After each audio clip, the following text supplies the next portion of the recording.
be 500 and probably under 500. So tells you how good the Indians bullpen has been, and also how good the Indians have been in finding ways to win games late. The umpiring today in Game 1, Sean Barber behind the plate, Shane Livensparger at first, Corey Blazer at second, and Brian Gorman, the crew chief, at third. The sun is shining brightly.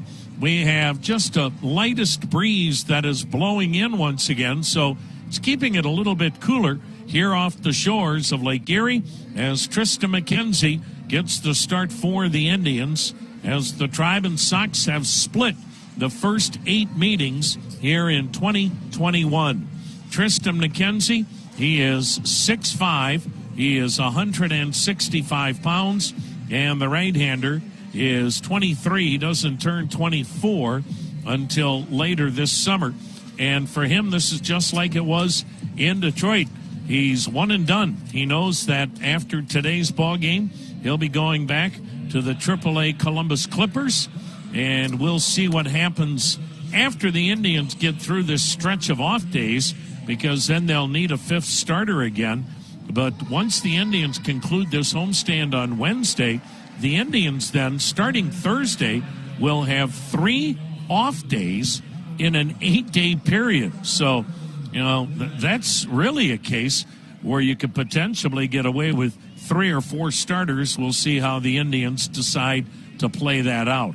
In the meantime, it is Tristan McKenzie, who features a fastball, curve, slider, and change, 23 years of age, 6'5", 165.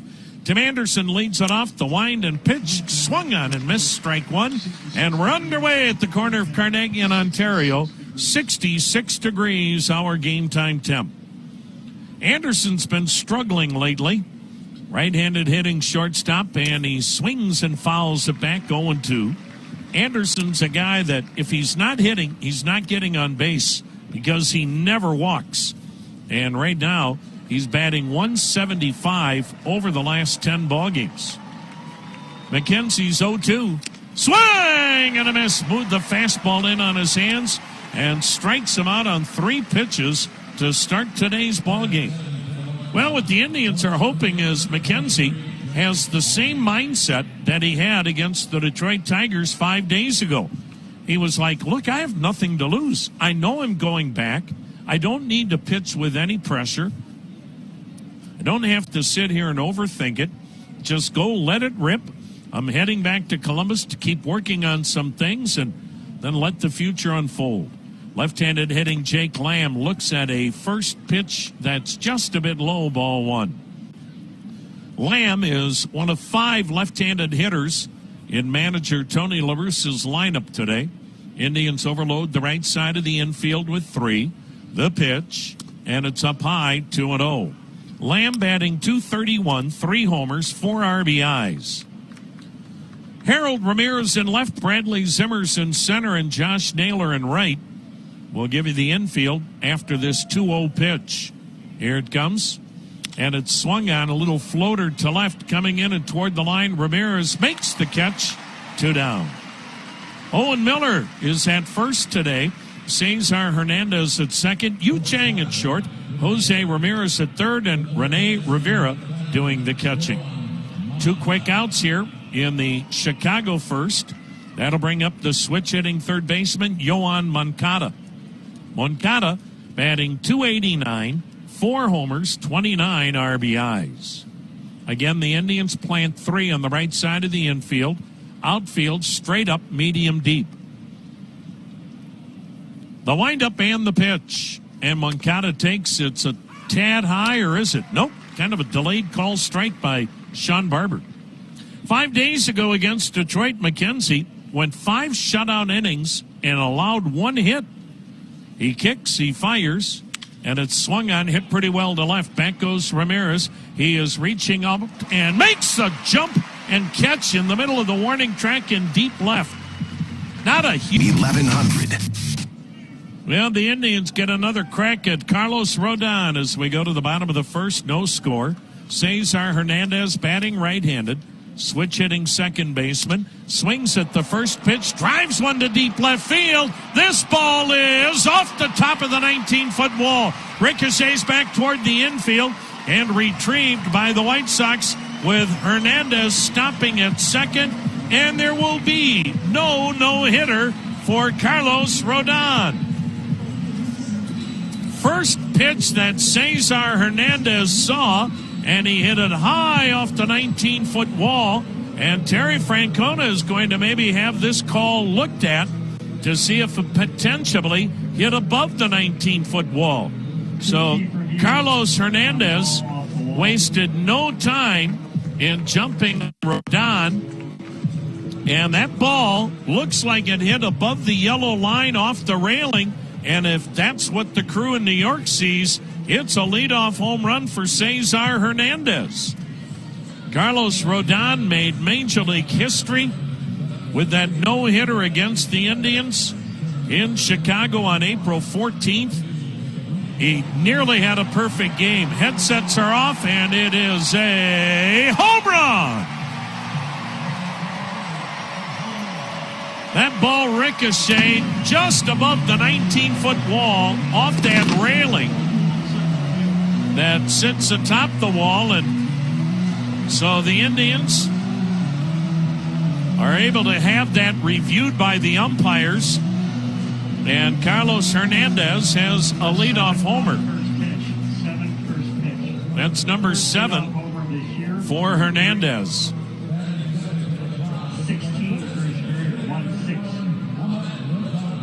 That's the third time this season Carlos Hernandez has started the Indians' first inning with a home run. Here's Ahmed Rosario DHing game 1. He takes down and in, ball 1. That's only 4 home runs off Carlos Rodon, who has put up sensational numbers in this career year. The left-hander kicks, fires, and the pitch swung on, fouled back. It's 1-1. Rodon in that no-hitter on April 14th had a perfect game until a back foot slider hit catcher Roberto Perez on the foot. Otherwise, Rodon would not have only had a no-hitter, but he would have had a perfect game. That came with 1 down in the 9th inning. Ahmed Rosario digging in, swings and hits it high. He hits it deep to left. Forget about it. Back-to-back jacks by Hernandez and Rosario. And the Indians have a 2-0 lead in inning number 1. Ahmed Rosario's 3rd home run. Wow, you don't expect those two guys going back-to-back. Cesar Hernandez and Ahmed Rosario. And for the Indians, this is just the second game this year that Carlos Rodon has given up more than 1 run in a game. Think of that. Jose Ramirez batting right-handed. He takes a called strike. Rodon, in his first 8 starts, had 4 games in which he did not give up any runs. The pitch swung on, smashed up the middle off the foot of Rodon. Kicks to the second baseman. Madrigal will throw out Ramirez, and that ball was spanked. That's out number 1. So Rodon had made 4 starts this year in which he didn't give up a run. He made 3 starts in which he gave up 1 run, and only 1 game before today had he given up more than 1 run. And that was against Kansas City on May 15th when he gave up 4 runs. And the Indians, with 2 runs here in the first inning, have become the second team to score more than a run off Rodon this year. The pitch swung on. Ramirez taps it to third. Charged by Moncada, who is so slick in charging and throwing on the run. And that is out number 2. Rodon had given up 3 home runs all season, never more than 1 in a game. And the Indians with back-to-back blasts here in inning number 1. Jake Lamb in left, Leori Garcia in center. Adam Eaton in right. Jose Abreu at first. Nick Madrigal at second. Tim Anderson at short. Yohan Moncada at third. And Zach Collins catching. First pitch, Owen Miller takes down and in, ball one. Owen Miller making his major league debut today as a first baseman. Batting 138. The Indians have played him all four spots on the dirt. And he looks at a slider strike. Rodon is basically this year a three-pitch mix. Fastball, slider, and changeup. And all three have been brilliant. The pitch, swung on, chopped to third, foul, and the count 1-2. Here are Rodon's numbers. 5-2 with a microscopic 1.29 ERA. 8 previous starts, the one complete game, the no-hitter of the Indians. Now the wind and 1-2. Swung on a chopper back up the middle. Rodon tried to barehand it, let it go. Bounces to the second baseman. Madrigal throws across the body and gets Miller. Yikes. Rodon could have broken a finger trying to make that barehanded play with his pitching hand. 2-0 Tribe, one in the books on the Cleveland Clinic Indians Radio Network. Up and away, ball one to the cleanup hitter, Jose Abreu. 2-0 Tribe, inning number 2. McKenzie works third base side of the rubber, pumps, delivers, and misses upstairs. Ball 2, 2-0. Well, Tristan McKenzie in that first inning, he wiped out 3 White Sox hitters on 8 pitches. The key for him, obviously, throw strikes. The pitch swung on, foul back, 2-1 the count. What's interesting on McKenzie is he's got late life on his fastball, so even though it's maybe registering only 92 miles an hour, it's got a little rise to it at the end, and it looks like it's a much higher velo than that to the hitter. The 2-1 swung on a weak dribbler to third, charged by Ramirez. He'll barehand, grab and throw. Got him! What a play by Jose Ramirez! On a dribbler to third, charging and making a do-or-die backhanded grab and throw, and that is out number 1. You can't make that play any better, and not many third basemen make it, period. Here is the DH. Yermin Mercedes, right-handed hitting rookie who's been sensational.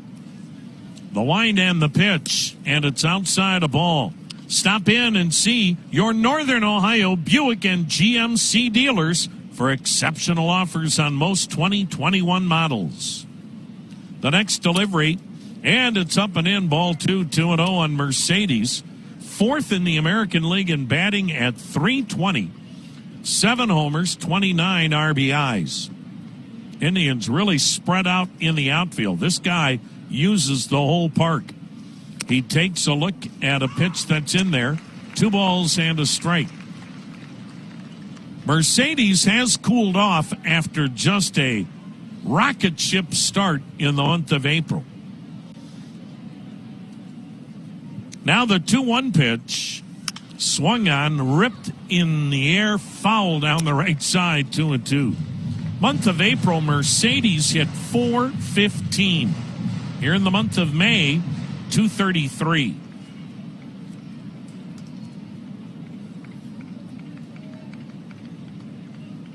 Now the windup and the 2-2. Swung on, fouled it back again, still 2-2. Hey, whether you're shipping from Cleveland or through Cleveland, choose Global Transport, Northeast Ohio's preferred provider for transportation and logistics management. McKenzie's next delivery, and it's waved at, or was it? Nope, foul tipped it. Just barely got a piece of the curveball, and Mercedes stays alive. Mercedes is a guy that swings at almost everything with 2 strikes. He's just not going to walk very much. It's not his DNA. Now the 2-2, and it just missed wide, full count. Mercedes is a guy that spent 9 years in the minor leagues. 1 year of independent baseball. Now the payoff pitch. High, and he walked. So a rarity. And McKenzie walks Mercedes with one down in the second. Tribe leading it 2-0. First time this year the Indians have gone back-to-back with home runs by Cesar Hernandez and then Ahmed Rosario, both to left field off a stunned Carlos Rodon. Here's Adam Eaton. Boy, he's having a disappointing year in his return to the south side. Batting a .199, 4 homers, 23 RBIs. McKenzie, first time working out of the stretch, and he delivers up and away, ball 1. And sometimes this has been a problem for McKenzie. And then sometimes the walks start to multiply. Eaton has good power for a guy that's not very big. 5'9", 180. Miami of Ohio product, the pitch. And he rips one to right down the line, base hit. This will scoot to the wall. Into the corner to get it is Naylor. Mercedes is being stopped at third, and Adam Eaton, a stand-up double, his 7th of the year. And the Sox coming right back and are a base hit away from tying up this game. And Leury Garcia will be the hitter. The White Sox are 5th in the league in runs scored at 5 a game. They're doing that without the long ball. They have hit the 3rd fewest home runs in the American League. But they lead the league in on-base percentage because they're 3rd in the league in walks. And they've got a good team batting average of .256. And they hit in the clutch. So the Indians will play the infield back, runners second and third. One down in the second inning. 2-0 Indians with the lead. Game 1, a pair of 7-inning games on another doubleheader at the corner of Carnegie in Ontario. The set and pitch, swung on and missed. That was a good-looking curveball for strike 1.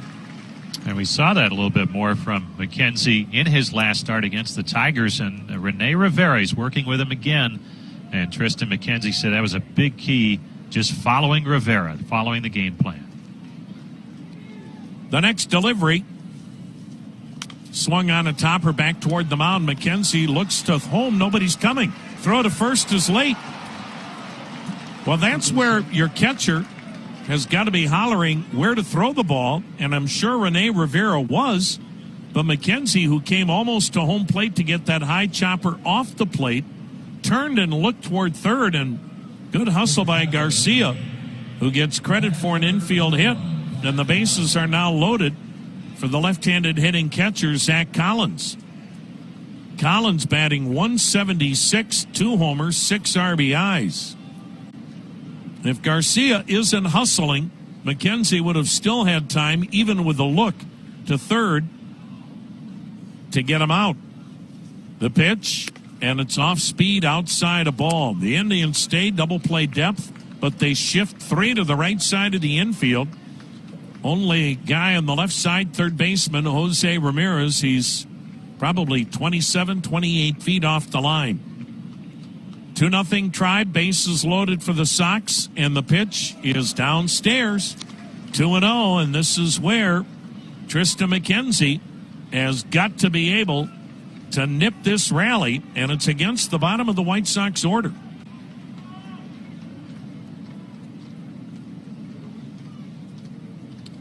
Now the set.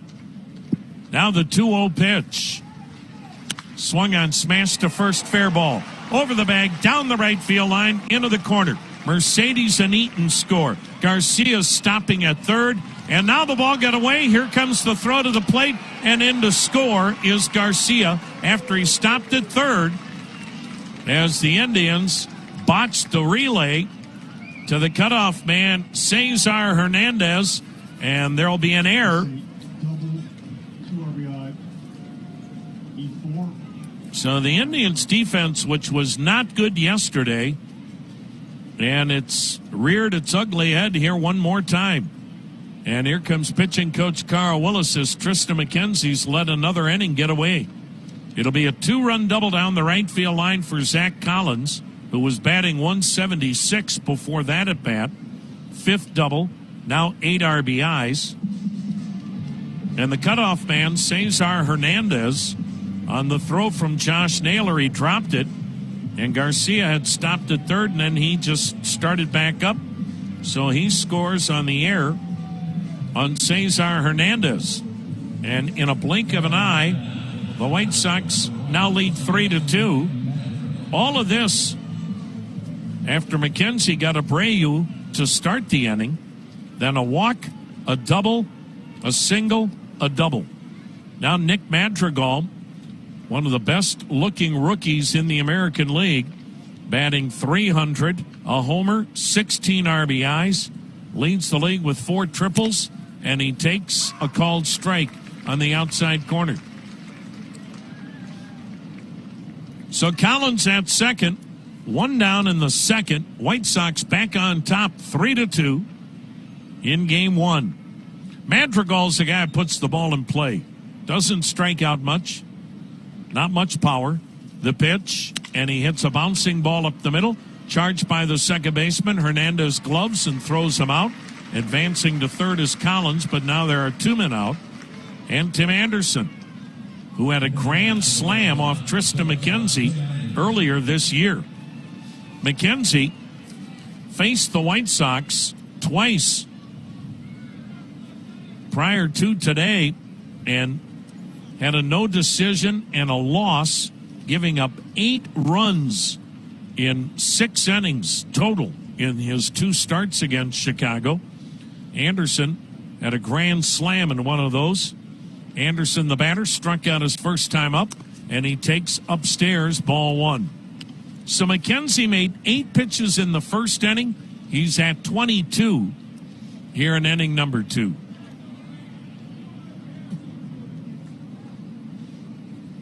The set and the next delivery. And it's waved at, and the count 1-1. And while you're listening to the ball game, enjoy the great taste of Montgomery Inn, the official barbecue of the Indians. Montgomery Inn products available at your local grocer and at MontgomeryInn.com. Montgomery Inn, the Ribs King. Now the 1-1, and it's a little bit high, ball 2, 2-1. Second game, Cal Quantrill comes out of the bullpen to start for the Indians, and Jimmy Lambert, the White Sox 27th man today. He will start game 2 for Chicago. Now the 2-1 delivery, and it's a slider that's high, 3-1. You're allowed to add 1 player to have a 27-man roster for both games, but that 1 player is the only guy that's eligible for both games. Can't change that 27th man between games. And in each case, each club went with a starting pitcher. Now the 3-1, and McKenzie walked Anderson. It was low. So the Indians' 27th man, Tristan McKenzie. So the Indians will have a 26-man squad in game 2, in essence. And the White Sox basically have a 26-man roster for game 1 because Jimmy Lambert's not going to start game 2 and pitch in game 1. Now Jake Lamb flied out his first time up. Sox at the corners, 3 runs in, 3-2 Chicago.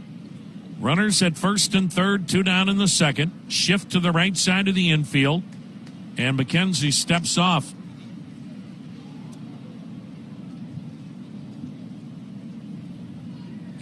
So the Indians got that early lead, but quickly responding are the Sox, and that pitch way outside for ball 1. You heard Tito Francona talk about it on the manager's show, that, look, in these 7-inning games, it is so critical to score early. Well, the Indians did that, but unfortunately, McKenzie couldn't hold it. Now the 1-0 pitch. And before it's made a throw to first, back with a dive is Tim Anderson. Anderson's a really good base stealer. 9 on the year. He's been caught twice. To get your best deal on any new or used car, go to Sunnyside Honda. They're right at I-71 and Pearl Road in Middleburg Heights. Check out all of their inventory, their current specials. It's all online at sunnysidehonda.com. Another throw over, and they got him picked off. Miller running him towards second. Now the runner comes home from third and scores before the tag out.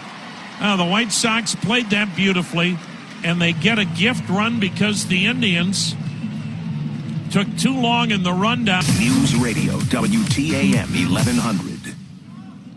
Josh Naylor leads off the Indians second. Carlos Rodon misses with a slider low and away. Ball one. Indians got 2 in the first. Sox countered with 4 in the second. And if you missed Terry Francona on the manager's show, he talked about you have to get Rodon early. He gets stronger as the game goes. The pitch downstairs, ball 2, 2-0. Rodon has just had a remarkable turnaround season. This is a guy anybody could have signed this offseason. He was a free agent. And the White Sox didn't foresee this either. The 2-0 pitch, swing and a high bouncer to first. Abreu bounces back a step or two, fields the high chopper, flips to Rodon covering, and Naylor's out number 1. If the White Sox thought this guy was going to be this good, they wouldn't have let him get on the free agent market. And then the White Sox new pitching coach, Evan Katz, check that, Ethan Katz, worked with Rodon this winter. They really simplified his delivery, and they got Rodon more directional to home plate, not firing across his body, and getting his legs more into his delivery. Yu Chang at short in game 1 takes a strike. Before, he was kind of pretty much throwing all arm and across his body, and that led to a lot of injuries and eventually Tommy John surgery. Now the 0-1. A swing and a foul down the right side, the count 0-2. So he tweaked his delivery, using his legs more directional to home plate, not firing across his body. And he's got a 1.29 ERA. Opponents batting 137 against Rodon. The pitch, slider for strike 3 on the inside corner, and Chang had no chance. 2 down. Here's how good Rodon's been.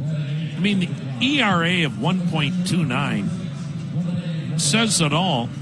But, folks, he is averaging 4 hits allowed per 9 innings all year. He averages 13 strikeouts, 2 walks per 9 innings. 2 down for Rene Rivera. The catcher takes inside a ball. Hey, if you're a business in Northeast Ohio, who do you trust for digital transformation? Meritech makes technology simple. Empower your business, empower your future with Meritech. 4-2 Sox, second inning, and the pitch is down low, a changeup. This year, Rodon throws his fastball 57% of the time. His slider, 27%, changeup 17% of the time, and rarely throws his curveball. Now the 2-0. Swing and a miss, chase the high heat. The other thing about Rodon, now this guy has been in the major leagues since coming out of North Carolina State, and in his major league career, first round pick in 2014. Here's the wind and the 2-1. Swung on, smashed to short on one hop. Anderson backs up into the outfield, bounces the throw to first. What a scoop by Abreu. Rodon's velocity this year in the mid-90s, 4-2 lead. Let's see if Tristan McKenzie can reel it back in and give the Indians some length. Lamb flied out his first time up, and he takes, and it's a little bit high, ball 1. Legacy Roofing is Ohio's premier roofing service provider, whether you need the new roof or a repair. Now the 1-0. Lamb takes way inside, 2-0. The number to call for a free estimate is 855-GOT-ROOF or visit LegacyRoofingOH.com for details. Now the 2-0.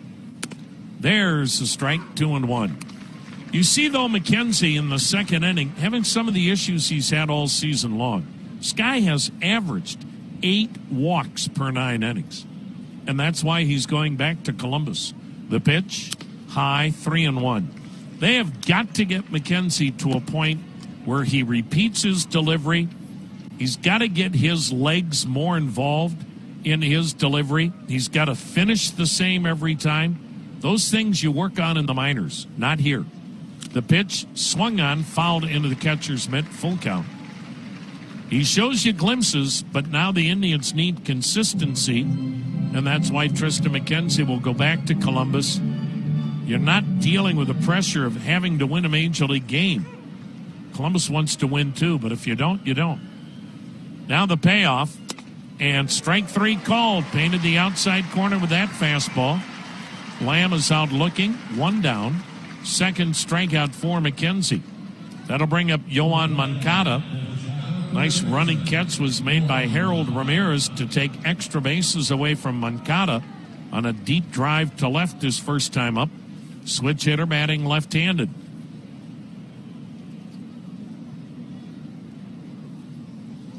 Now the wind and pitch, and it's on the outer edge, a strike.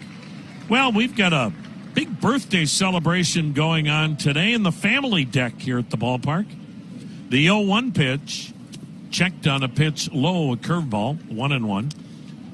Nothing better than that 21st birthday, and happy 21st birthday to Maureen Rhines. Now the windup by Tristan McKenzie, and the 1-1 delivery. A swing and a smash on the ground of the third baseman. Ramirez at the cut of the grass fields it, throws out Moncada. 2 down. That'll bring up Jose Abreu. 0 for 1. 4-2 Sox. 2 down in the Sox third. Base is empty. So Maureen Rhines, happy 21st birthday. Maureen is from Cleveland Heights and a senior at Kent State University. Always listens to the Indians. And we really appreciate that, Maureen, and hope you have a tremendous 21st birthday. Happy birthday, Maureen. Here's Jose Abreu. The pitch is in the dirt, a ball. You remember your 21st? No. But not because it was so long ago. Oh, a moment of honesty from the Rosebud. Film at 11. Here's the wind and the 1-0. Checked on a pitch that caught the inside corner, 1-1. Winter birthday, so somewhere in college. I think that happened. Yeah, and you weren't at the library, I know that. McKenzie into the motion. Here's the 1-1. Upstairs, 2-1. We did have a nice library at Lafayette College, though, I got to say. How would you know? Just from the outside, they had nice shrubbery out front and stuff. Yeah. Don't ask me. And there's where Rosie was, in the shrubbery on his 21st birthday in front of the library. The truth has been discovered. The 2-1, curveball and a knee buckler for strike 2, 2-2. Don't ask me about the catalog of books that they had in there. Nathan, if you're listening to us, as Nathan will be in Grand Canyon University in Phoenix this coming fall. The 2-2. Swung on, hammered foul down the left field line, still 2-2. You have now heard from your pops that the library is overrated. I think they have one there where he's going. We didn't really, Nathan's a better student than you were. He probably is. Nathan took after Carroll. Here is the windup, and here is the 2-2 delivery to Jose Abreu. Up high, full count. And in all seriousness, congratulations to all of the young men and women. You're getting your graduations back here, be it high school or college, and congratulations to the mom and dads because they've sacrificed for their youngsters. McKenzie into the motion and the payoff pitch. Swing and a miss. He strikes out Abreu to end the inning. So a good bounce back inning. TAM 1100 and 106.9 FM. Bradley Zimmer looks at a strike. He's hitting ninth in center field here in game one. Sox 4, Indians 2. Left on left. Carlos Rodon is death to left-handed hitters. And the pitch waved at 0-2. Left-handed hitters this year are batting .083. Make that .063. Left-handed hitters against Rodon, 2 for 32. Now the 2-strike pitch in the dirt, 1-2. Eddie Rosario getting game one off. He's lifetime 0 for 17 against Carlos Rodon. Rodon had given up 1 earned run this year in 4 road starts. The Indians got him for 2 in the first on back-to-back homers by Hernandez and Rosario. Oh, my. Knee-buckling slider for strike 3, and that pitch was unhittable. That is out number 1, strikeout number 2, and this is the Liberty Ford Grand Slam giveaway inning. David Stover of Ashland is today's contestant. If the Indians hit a grand slam here in the third, David Stover of Ashland wins the 2021 Ford Bronco Sport from Liberty Ford. You can visit libertyford.com and sign up. Carlos Hernandez led off the first with a homer to left. He takes high and wide, ball 1. 16 times in his career, Cesar Hernandez has led off the first with a homer. Rodon, that simplified delivery, and the pitch is a strike, 1-1. And when Hernandez led off the ballgame with that home run, that was your Uncle Charlie's sausage home run. The pitch swung on. He hits it deep to left field again. This ball is going. Gone!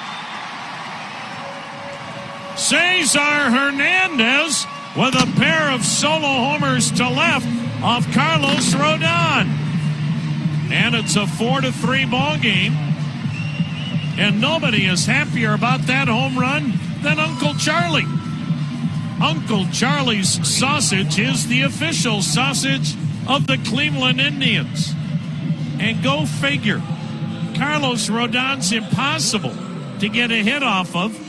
He allows 4 hits per 9 innings, and the Indians have hit 3 home runs in 3 innings. And Cesar Hernandez, his first 2-homer game ever. Here's Ahmed Rosario, takes a slider strike on the inside corner. Rosario followed up Hernandez blast in the first with one of his own to left, his 3rd home run. Now the wind and the pitch. Swung on, fouled upstairs, and the count 0-2. And Rodon, such overpowering stuff, but 2 of the 3 home runs today have come off of changeups that have been up. Doesn't throw it all that often and hasn't thrown it well here today.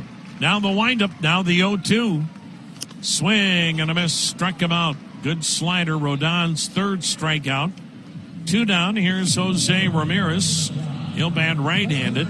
Smashed his first one up the middle. That was turned into an out. Game 1, 4-3. Sox lead the Indians, 3rd inning. Carlos Rodon, 2nd time this year in 9 starts. He's given up more than 1 run in a game. He'd given up 3 home runs all year. The pitch, and it's high, ball 1. Game 2, a couple of relief pitchers will be going at it. Cal Quantrill for the Indians, Jimmy Lambert for the Sox.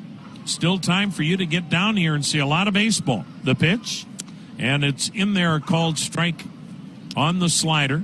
1-1 on Jose Ramirez. Rodon has dominated the Indians his whole career. This year's no exception. Rodon's 1-1 pitch, swung on, chopped to short. Backing up into the outfield is Anderson. This time the throw is on the fly to first. He threw that without even stepping forward. 4-3. Sox lead the Indians going to the 4th. This is Mike Snyder. Total Tribe coverage with Jim Rosenhaus at 8:45 tomorrow morning, WTAM 1100. 4th inning underway at Progressive Field, game 1 of a doubleheader. Tribe trailing 4-3 as Yermin Mercedes leads it off for the White Sox. And swings over a pitch from Tristan McKenzie, who's right back with the 0-1. And it swung on and fouled back into the net. Entertaining first 3 innings on a big day of baseball here at the ballpark on this Memorial Day Monday. Great to have you with us for Tribe Baseball this afternoon. Hope your long weekend's been a good one. Here comes the 0-2 pitch. Swung on, fastball, foul tipped into the glove, hung on to by Rivera. That's strike 3, and there's 1 down. Let's pause 10 seconds. Station ID on the Cleveland Clinic Indians Radio Network. News updates at the top and bottom of the hour. When you need to know on Twitter. And breaking news when it happens. This is News Radio WTAM 1100, Cleveland. Jim Rosenhaus along with Tom Hamilton back with you at Progressive Field, downtown Cleveland. Brian Motze on the controls back at Command Center.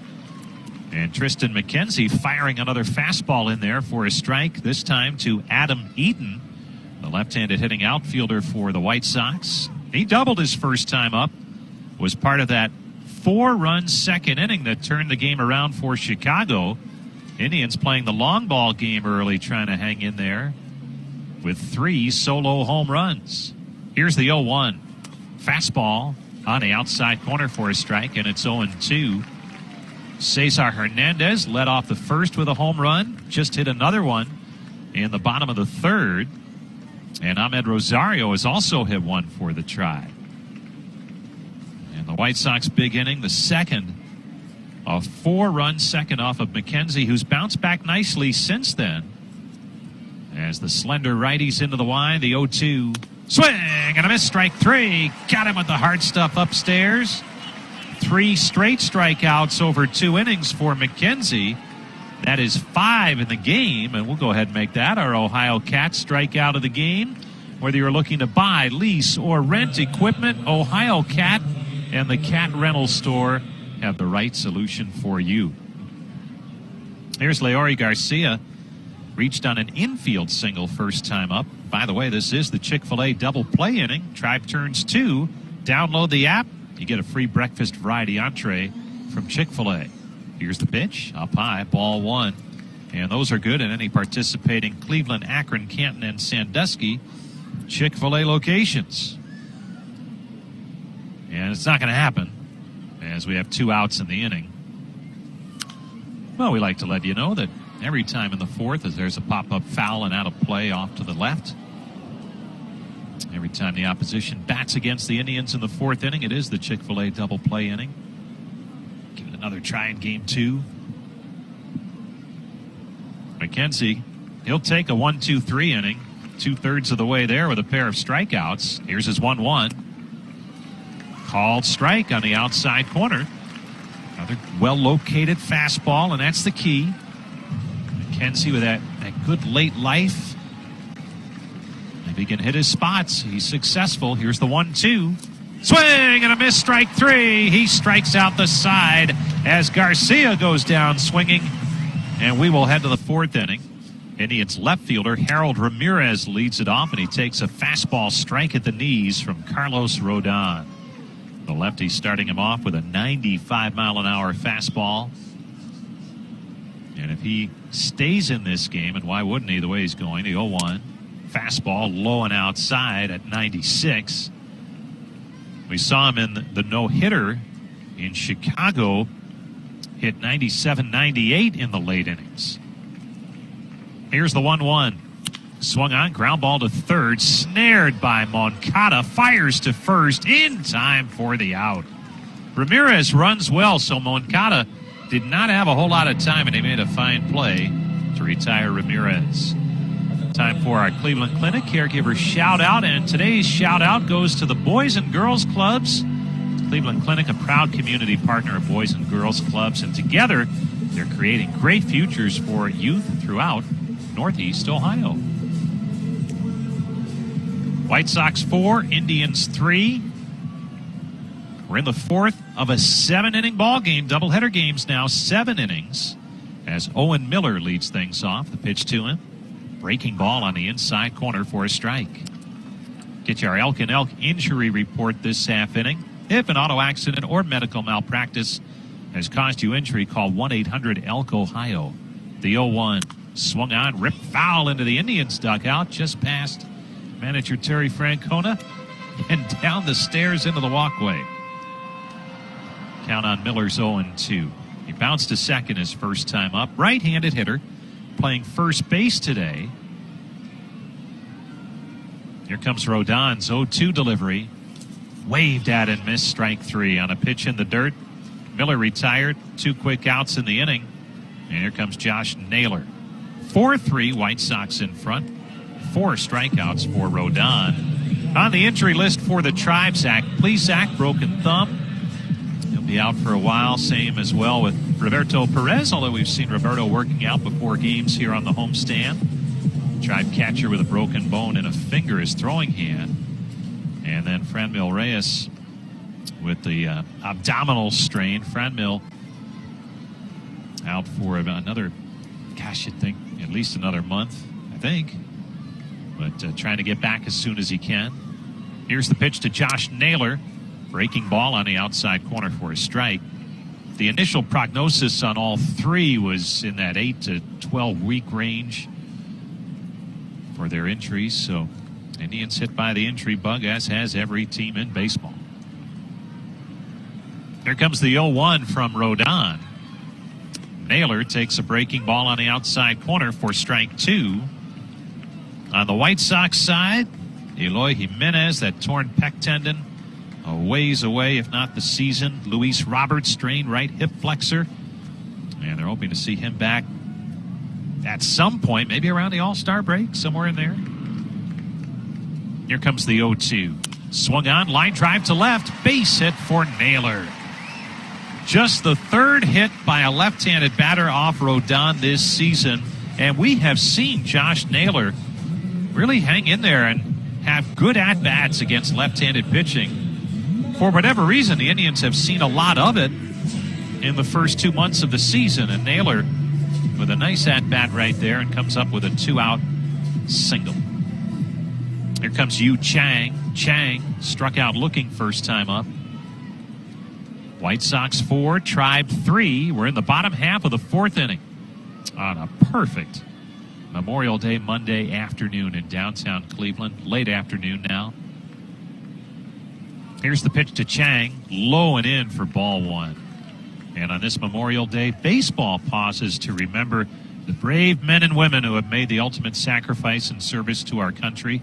If you want more information on how you can help, go to MLBcommunity.org. As the pitch to Chang's on its way, and it's outside with a fastball. That's where you can learn more about how you can support military families grieving the loss of a loved one. That's MLBcommunity.org.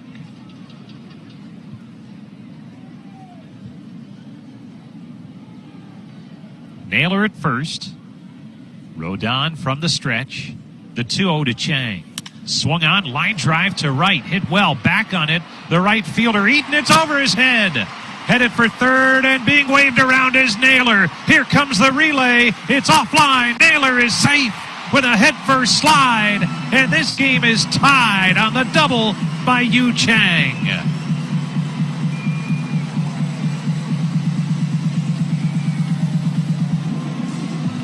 Well, Chang has been going that way a lot of late. And as a result, he's had more base hits, has had some power, and that time he shot a rocket on a line over the head of the right fielder, Adam Eaton, who looked like he might have gotten a late start on it. And then Mike Sarbaugh, the third base coach, showed no signs of wanting to stop Josh Naylor. He waved him around, and on a close play at the plate, the head-first slide got Naylor in there. And we are tied at 4. Chang with his 5th double, 7th RBI.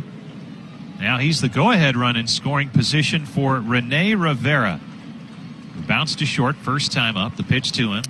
Fastball outside for ball 1. Well, the Indians have done what only the Royals have done. Back on May the 15th, they scored 4 runs off of Rodon, the highest output against him this season. They did that in 5 2/3. Here's the pitch, and Rivera swings and misses to even the count at 1-1. Good to see Chang really using the gap in right center, that time to dead right with the double. And really hitting the ball with some more authority here in the last couple of weeks, really. Now he steps off the lead at second. Here's the 1-1. And Rivera swings and skies it to center.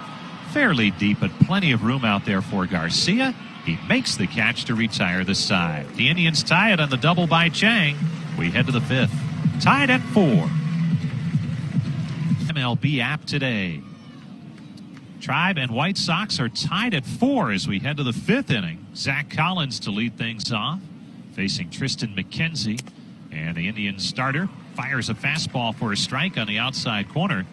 McKenzie struck out the side in the fourth. He has 6 strikeouts in the game, including 4 straight.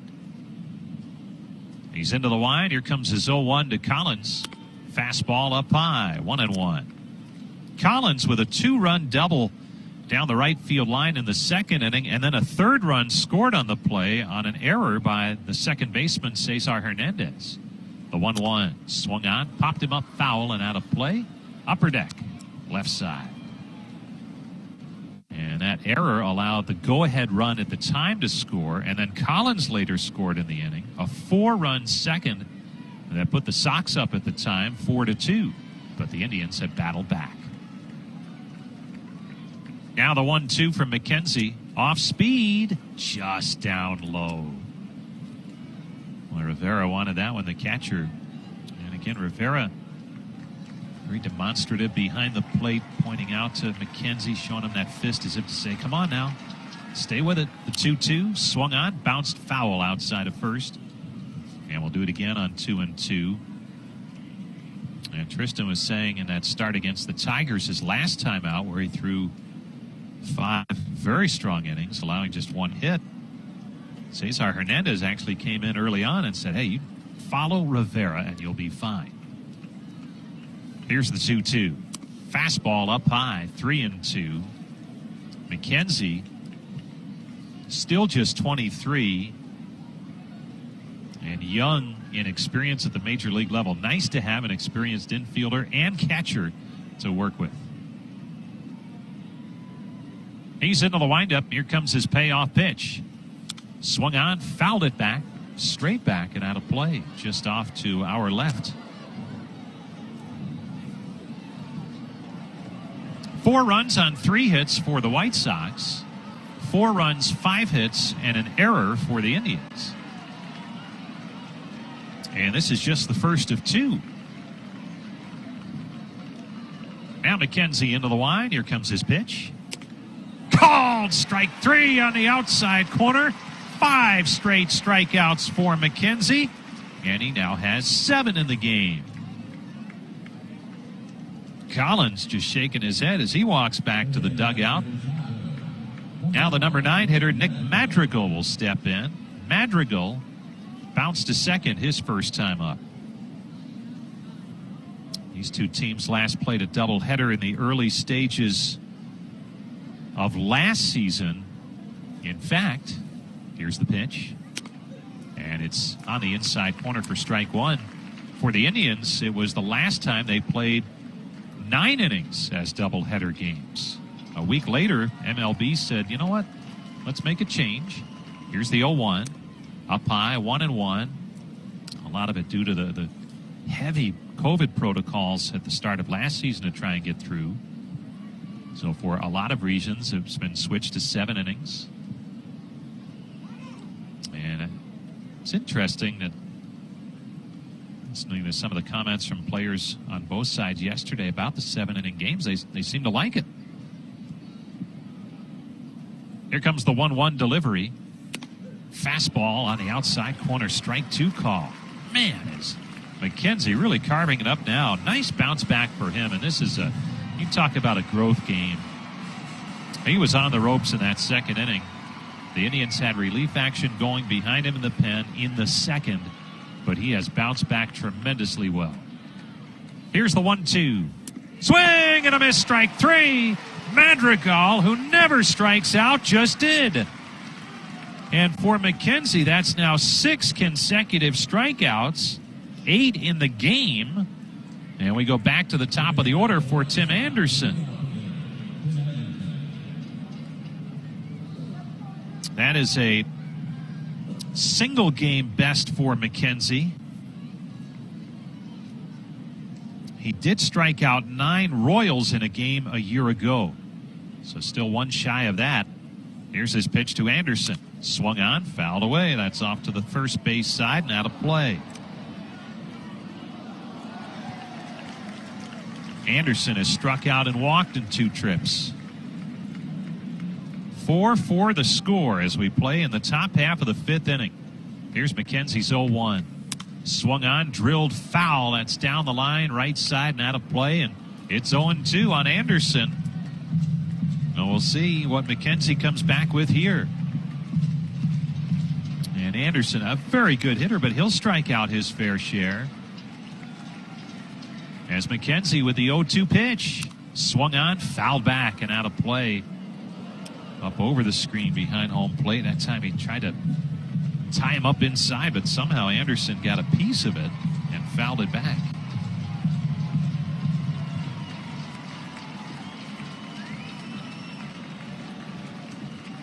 McKenzie's into the line. Here comes his 0-2 pitch. Swung on and fouled off. Oh, Rivera tried to squeeze it on a foul tip, and it was just off his glove and ended up behind the home plate area. So we'll do it again on 0-2. As Anderson has spoiled a couple of attempts now by McKenzie to strike him out. Now McKenzie with the 0-2. Just a little bit low and outside, not by much. As he tried to catch the outside corner with a slider and just missed with it. So 1-2 on Anderson. McKenzie with the 1-2 delivery. Called strike 3. That time he got him looking. He strikes out the side in order again. Rodon. And the big lefty's back on the mound here in the 5th in a 4-4 game. Zimmer in that number 9 spot in the lineup. Left on left, not easy. Here's the pitch. Low and outside for ball 1. Beautiful day in downtown Cleveland with bright sunshine. Very little breeze to speak of. Here's the 1-0. Fastball down low, 2-0. Shadow's not a factor yet. They most likely will be before this one is done.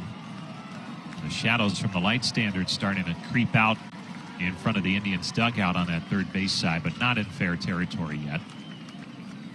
Now the 2-0. Swung on, ground ball up the middle, on through, a base hit into center field for Zimmer. Bradley Zimmer against a tough lefty.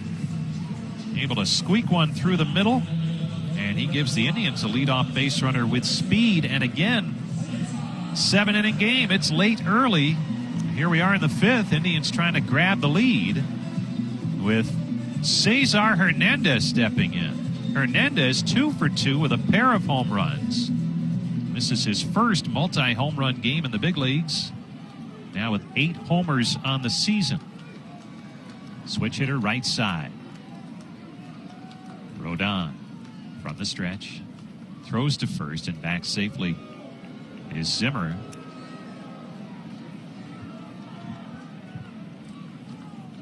Zach Collins, White Sox catcher, throwing out 15% of the opposing base stealers.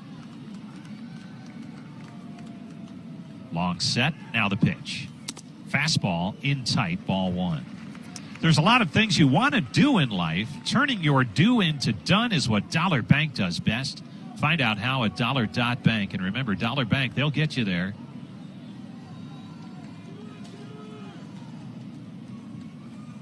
Want to know the count on Hernandez. Here's the pitch to him. Slider on the inside corner for a strike. Or what? Four-seam fastball with some bite to it. Low and in. But a strike, and it's 1-1 on Cesar Hernandez, who had been in a slower stretch for him of late coming into this game. No longer. Now the 1-1. There goes Zimmer. The pitch is swung on and missed. The throw by Collins. Not in time. Safe at second is Zimmer with a stolen base. That's his first on the season. And the Indians now have that runner in scoring position. Corey Kluber did it May 4th, 2014 versus the White Sox. So now Hernandez in a great spot where he can put the Indians in front again.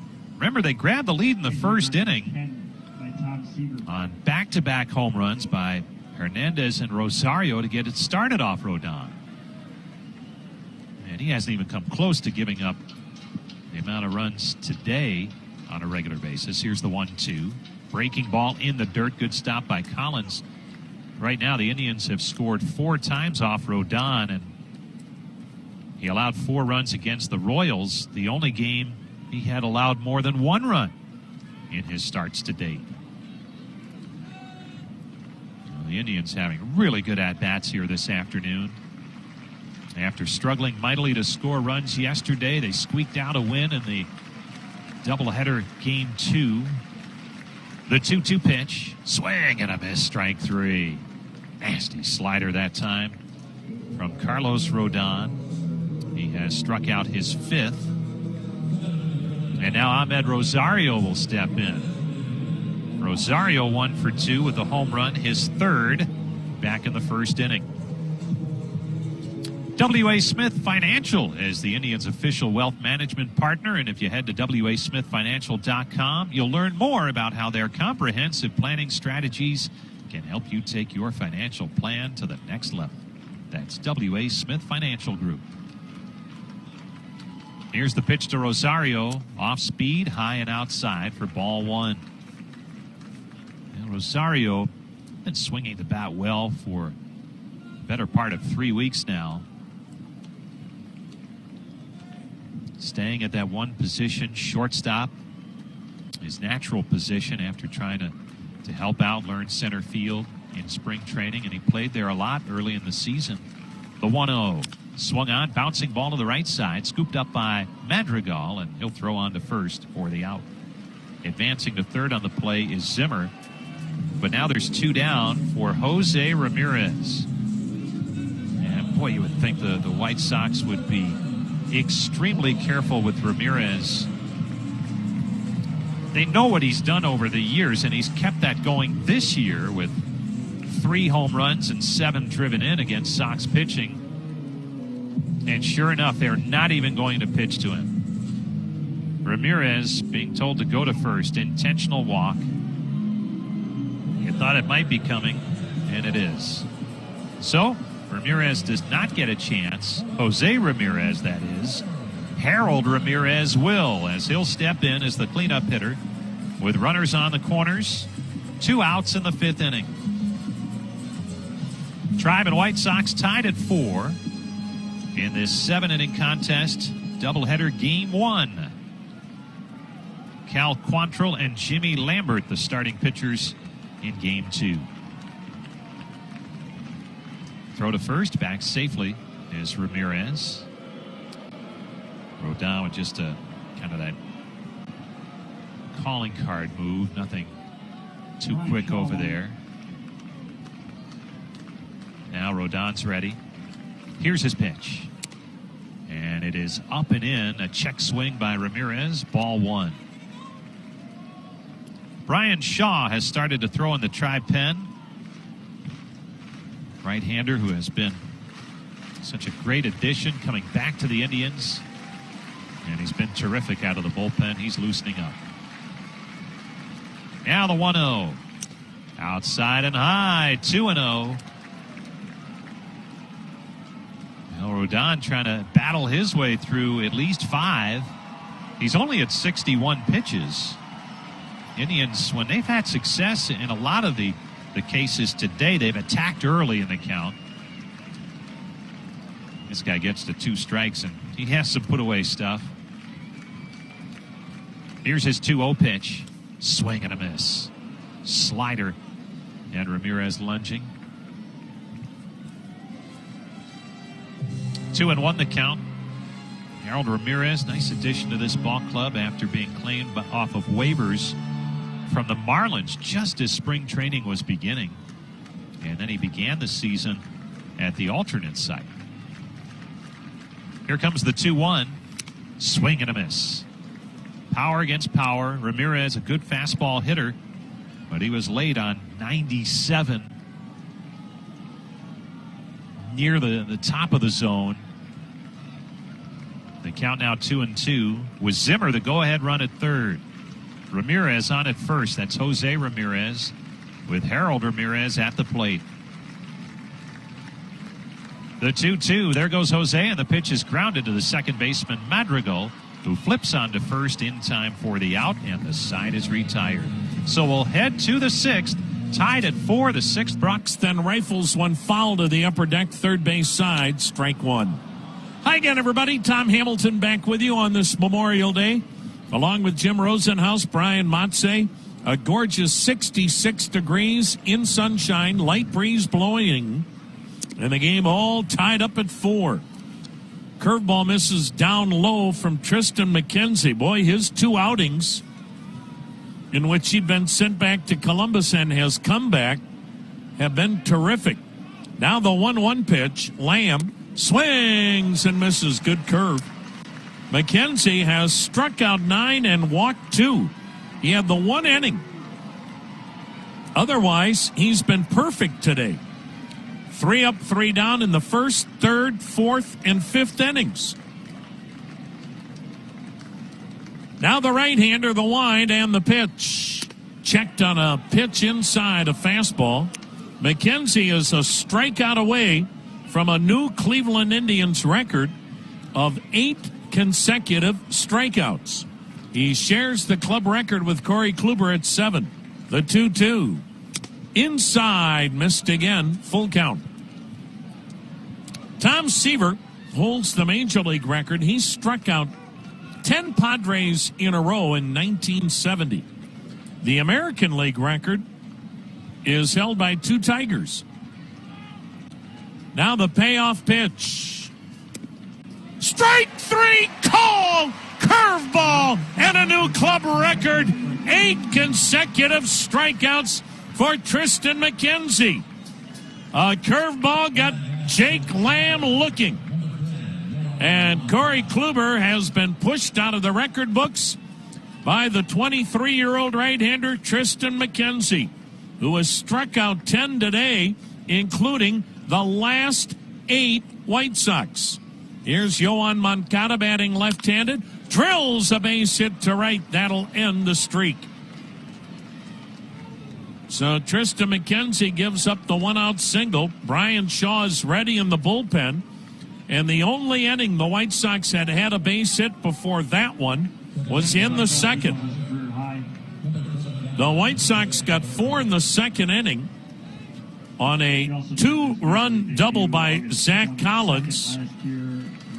They also got a run that scored on a throwing error by Cesar Hernandez. And the White Sox stole a run when they had runners at the corners. And they had Anderson picked off, but he stayed in the rundown so long that Collins scored from third. But that was otherwise the only blemish on the afternoon for Tristan McKenzie. And really, only 2 of those 4 runs were really legitimate off McKenzie. What a job he did. And Tito and Indians, what a tremendous outing by Tristan McKenzie. As he goes 5 1/3, he's charged with 4 runs, responsible for the runner at first. He only gave up 4 hits, struck out a career-high 10, and set a Cleveland Indians new club record in the process, striking out 8 consecutive White Sox. He walked 2. Now Brian Shaw, mid-90s fastball, mid-90s cutter, slider, change. Jose Abreu, the batter, in a 4-4 game, the pitch. And it's high, ball 1. Now, McKenzie will be going back to Columbus, but boy, what is promising is his last 2 outings, knowing he had to go back to Columbus, he just pitched much more relaxed and showed the Indians that, boy, the future is still very, very bright. The 1-0 is waved at, a good slider, and the count 1 ball, 1 strike. Time for the game summary brought to you by Ford, America's best-selling brand. Told you how the White Sox scored their 4. The Indians are just the second team this year to score more than one run off Carlos Rodon, who today has given up 4 runs to the Indians. That's the most he's given up in a game this year. The set and the pitch. A swing and a miss. Tried to hold up on a cutter away. 1-2. The Indians got their first back-to-back home runs of the year. Cesar Hernandez and Ahmed Rosario to start the first, both to left field. Cesar Hernandez got then another homer to left in the third with nobody on. His first multi-homer game. And then in the fourth inning with 2 down, Josh Naylor singled and Yu Chang doubled him home. And that's where we stand, 4-4, 6th inning of game 1. The pitch fouled back as Shaw got it in on the hands of Abreu. Still a 1-2 count. Not only are the Indians the second team this year to score more than 1 run off Rodon, Rodon had given up 2 base hits all year to a left-handed hitter. 2. And the Indians, Josh Naylor and Bradley Zimmer, each with a base hit. 2 more left-handed hitters. But it's 4-4 in game 1. Abreu 0 for 2. Now the 1-2. High ball 2, strike 2. Brian Shaw, who has been another savior for the Indians in the bullpen, a 1.35 ERA in 21 outings, a win, a save. The opponents have just collected 6 hits off Brian Shaw this year. That's a batting average against Brian Shaw of .091. Now the 2-2, down and in, ball got away. Picked up by Rivera, throw to second, but Anders make that Moncada got a great break and got there on the wild pitch. Boy, that ball was maybe a foot away from Rivera, who did a nice job of blocking it. But again, that's just better base running by Yoan Moncada. And he got to second, and now a base hit, and the Sox could be back on top. Full count on Abreu. Moncada is at second. 1 down in the Chicago 6th. Game 1 tied at 4.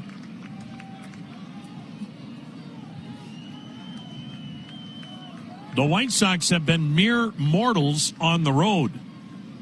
On the south side of Chicago, they have played like Superman this year. Now the set by Shaw, the pitch. Down low, he walked him, ball got away from Rivera. Another wild pitch, and Moncada goes to third, and Abreu heads to first. And now the White Sox in great position to take the lead. And the batter, Yermin Mercedes. Well, you know, he's not going to squeeze here. He's walked and struck out the infield back, double play depth. Yermin Mercedes has grounded into 4 double plays. One of the top rookies in baseball, 4th in the league in hitting at .320. Indians play him fairly deep, a bit toward right in the outfield. Shaw's pitch, way outside a ball, and right now Shaw not throwing strikes. And the Indians' bullpen's in great shape for back-to-back doubleheaders because of the length they've been able to get from their starters for the most part in these back-to-back doubleheaders. Now the 1-0, up high 2-0, but you don't have Cal Quantrill for this game because he is starting game 2.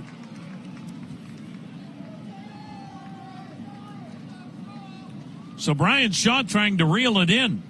Yermin Mercedes, right-handed hitter, open stance, deep in the box. The set and the pitch. Fouled it back. He got it in on his hands. Boy, this guy does not get cheated. Mercedes, who won a job in spring training, the way he played all spring, coupled with the injury to left fielder Eloy Jimenez. Then the White Sox early this season in the regular season lost their Gold Glove center fielder Luis Robert. Now the 2-1 pitch. Swing and a miss, 2-2.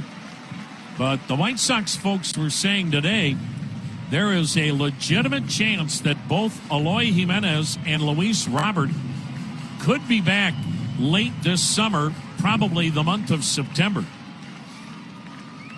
And this is a ball club, the White Sox, that are poised to have a deep run come October. They've got that kind of a ball club. They're built for the regular season. They're also built for the postseason. Now the set, now the 2-2 to Mercedes. Swung on, fouled it upstairs. Mercedes does a good job of putting the bat on the ball with 2 strikes, even if it's a pitch that's borderline, and the count stays 2 balls, 2 strikes. Indians with the infield double play depth. Moncada, the runner at third, Abreu at first.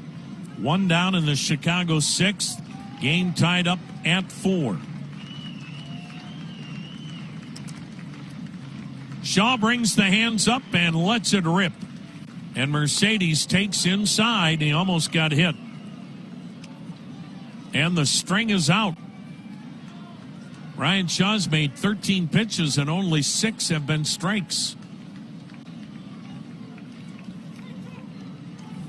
The first base coach, Darryl Boston, just went over and said something to the runner, Jose Abreu. Now the payoff runner goes. Pitch is fouled back.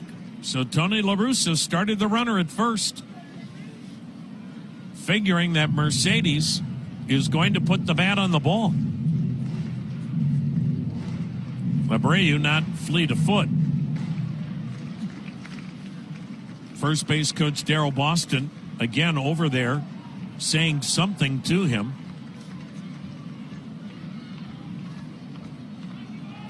4-4 tie. Sox at the corners. Infield back. 1 down, 6th inning. Shaw's ready. Payoff pitch. Runner goes. Swung on a chopper to second. Charged by Hernandez. The flip to second. Hits the runner and caroms into left field. White Sox score a run and nobody's out. That'll be a fielder's choice and an error on Cesar Hernandez. That was a slow chopper, and with the runner going, Hernandez tried to charge it, make a backhanded flip to second to maybe start a double play. They were never going to be able to turn 2, and that flip hit the sliding Abreu in the back of his batting helmet. And the White Sox not only take the lead 5-4, but now there are runners at first and second, and still only 1 out. Mercedes gets his 30th RBI. And Cesar Hernandez, last year's Gold Glove winner at second, has his 3rd error of the season. Taking a ball outside is the left-handed hitting Adam Eaton. Actually, 2 errors today for Cesar Hernandez. So 4 on the year. 2 today. Now the set. Now the pitch. And it caught the outside corner. 1 ball, 1 strike on Eaton. That was the case where Hernandez just tried to do something that wasn't there. You weren't going to turn 2. And he'd have been better off just get the sure out at first for the 2nd out in the inning and minimize the damage. Now the set, now the 1-1 delivery to Adam Eaton. And he looks at another strike, 1-2. Eaton not happy with home plate umpire Sean Barber.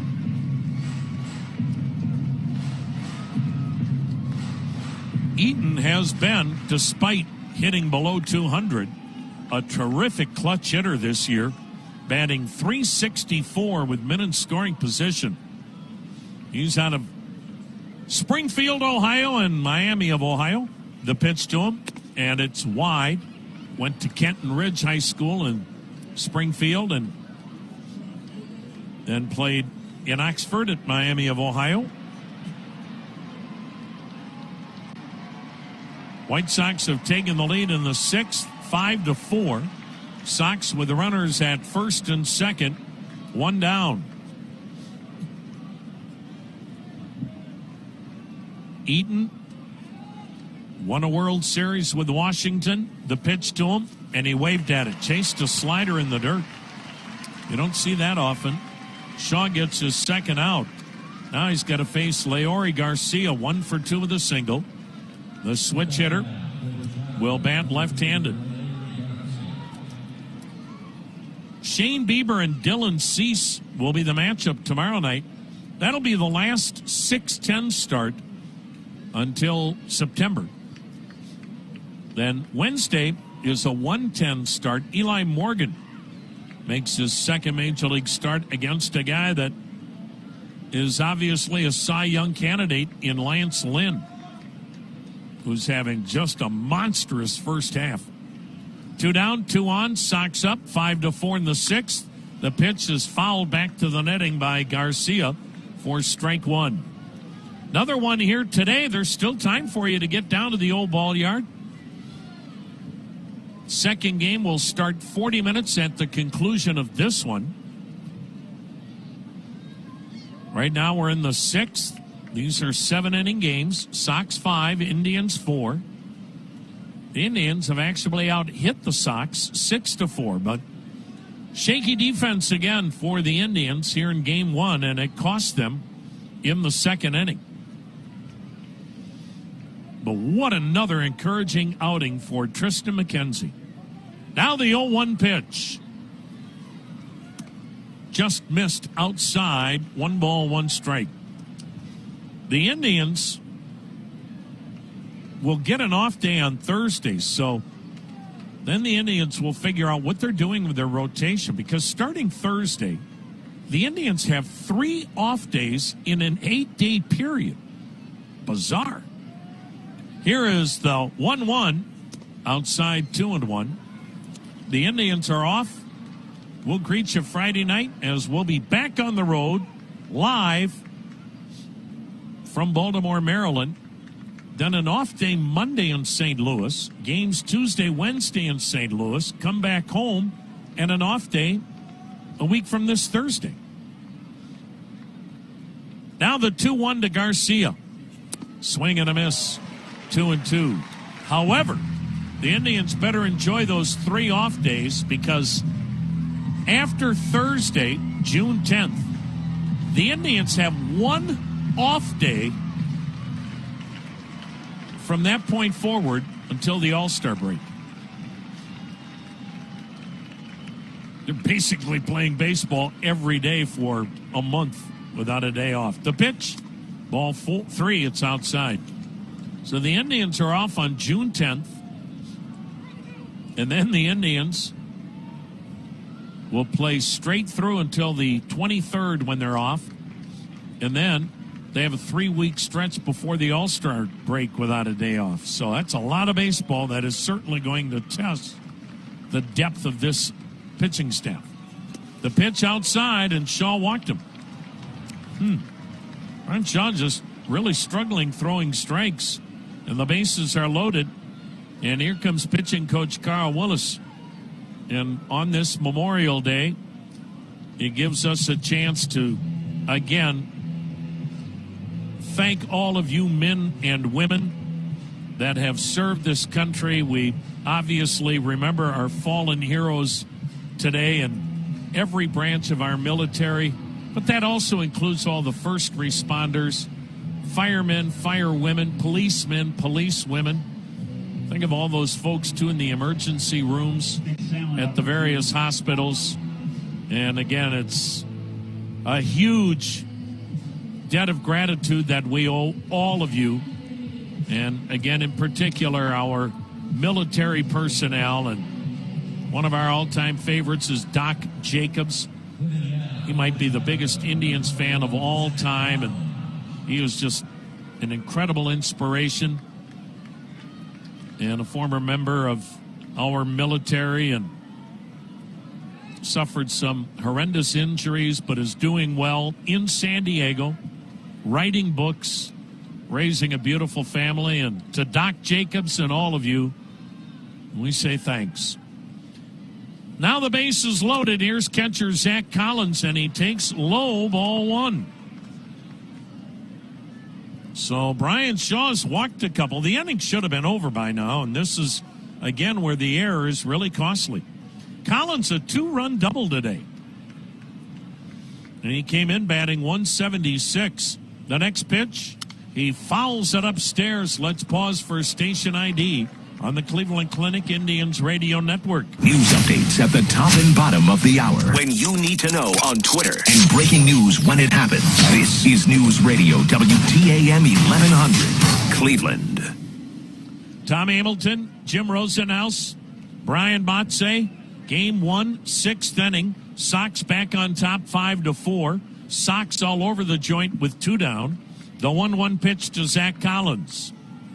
A swing and a foul back will see the count go to 1-2. The Indians, the top-ranked bullpen in the American League. The White Sox, they've done it by the strength of their rotation. The White Sox rotation is the best in the American League. And we're seeing Carlos Rodon with a rare off day today. 1-2 the count on the left-handed hitting Zach Collins out of the University of Miami, a former Johnny Bench Award winner in college. The pitch, got him swinging. Shaw gets out of it, but the White Sox regain the lead. This has been a deuce, and he's back on top. 5-4 Chicago, bottom of the 6th. Owen Miller has grounded out, struck out, takes a strike. Garcia's in left field.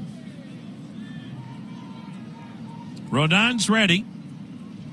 Here it comes. And it's on the inside corner, strike 2. Billy Hamilton's now moved into center field, and Leury Garcia moves from center to left. Rodon kicks, fires. Miller swings and misses at a slider in the dirt. Ball will be picked up by Collins, steps in front of the plate, throws high to first, but Abreu pulls it down. 6 strikeouts. That'll bring up Josh Naylor, 1 for 2 with a single. The Indians have had 3 solo homers off Rodon today. He'd allowed 3 home runs all year. Carlos Hernandez, a pair to left, first multi-homer game in his career. And Ahmed Rosario with a homer to left. Yu Chang knocked in the other run with an RBI double. Here's Josh Naylor. He and Bradley Zimmer, the only left-handed bats in the lineup today, they each have a hit. Rodon had given up 2 base hits all year to left-handed hitters before today. The pitch swung on, line drive, base hit to left center. Boy, and what a great approach. Naylor staying with the pitch, driving it the other way. And for Carlos Rodon, if he wins today, well, then you just know it's his year. Because left-handed batters were 2 for 32 this year off Rodon. And the Indians' 2 left-handed batters today have collected 3 hits and 5 at-bats. Here's Yu Chang, tying run at first. Chang RBI double over the head of Adam Eaton in right. Nobody warming in the White Sox bullpen. Rodon's only made 64 pitches through 5 innings. The pitch swung on, fouled upstairs, strike 1. Rodon has struck out 6, walked 1, trying to beat the Indians for the 3rd time this year. In his first 2 starts against the Indians, 1, of course, the no-hitter. He'd given up 3 hits and 1 run total in 2 starts. The pitch, waved at, got it in on his hands, 0-2. Well, it seems like his slider now has become his go-to pitch as we continue in this game. Rodon's ready, hands at the belt. He delivers. And a slider, strike 3 called in the inside corner. 7 strikeouts for Rodon. 2 down for the catcher. Rene Rivera has grounded out and has flied out. The Indians trail the White Sox 5-4. Game 1, 6th inning. And Rodon, the type of pitcher who can be his own closer because his stuff seems to get better as he goes. And you mentioned the pitch count, very reasonable. So he's set up nicely here. Rodon sets, fires, and it's a called strike. He just keeps pounding that inside corner and jamming the right-handed hitters with a slider.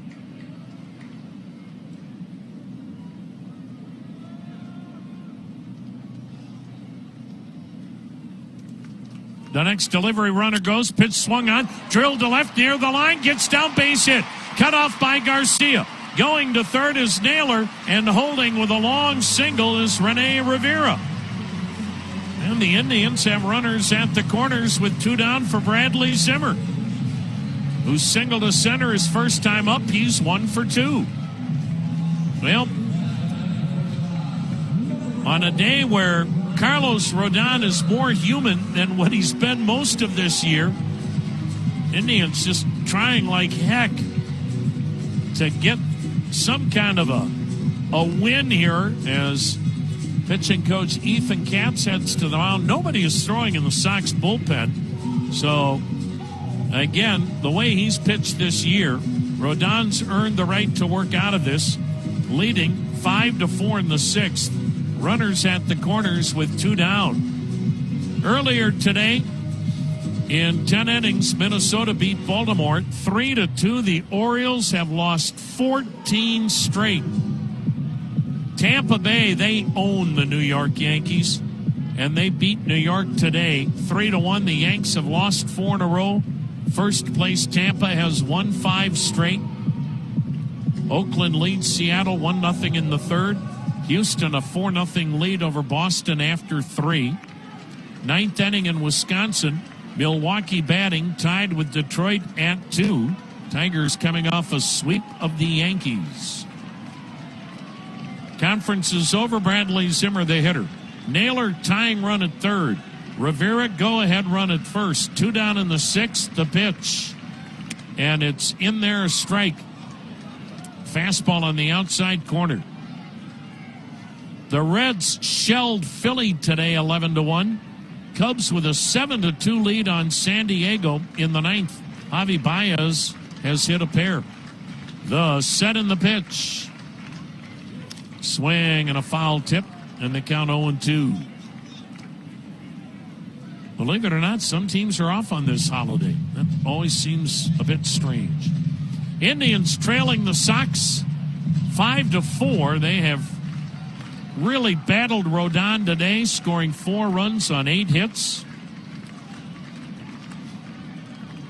But Chicago still has the upper hand with runners at the corners, 2 down. The 0-2 pitch. Checked on a slider low, 1-2. This 6th inning brought to you by Great Lakes Brewing Company, the official craft beer of the Indians. Crack open a crisp and smooth Dortmunder Gold Lager brewed for your hometown team. Outfield playing Zimmer as if he were a right-handed pull hitter. The pitch. Swings and pops it into the seats, third base side. Zimmer looks like a better hitter since coming up from Columbus. He's had better takes. He looks calmer at the plate. He doesn't seem to be chasing as much. And he was saying today that he feels confident. He said, "You hear about my battle with my brother in the minor leagues? I got a base hit off my brother." Kyle, of course, a reliever for Kansas City, and Kyle back in the major leagues, as is Bradley. The pitch. Swung on. Ground ball to short. Could be close. Anderson charges. Gloves. Throws. Not in time! We are tied once again. Bradley Zimmer flying down the first base line. Gets an RBI infield single, and this ball game's back to even at 5. Anderson charged it, threw on the run, but Bradley Zimmer beat it. And we've got a new ball game. And how about the Indians? 2 left-handed hitters have 4 hits between them after Rodon had given up 2 hits all year to left-handed hitters. And Rodon had not given up more than 1 run in any start this year except 1. And today has now given up a season-high 5. And the Indians have tied it at 5. Top of the order, Cesar Hernandez, first and second with 2 down. Hernandez batting right-handed. His first multi-homer game ever. 2 solo homers to left. 2 out, 2 on, 5-5 in the 6th. The set. The pitch. High and all the way to the backstop. Ricochets back to the catcher, Collins, but he has no play. And that wild pitch might have been 10 feet above the head of catcher Zach Collins. And now you've got the go-ahead run 90 feet from home any way at all.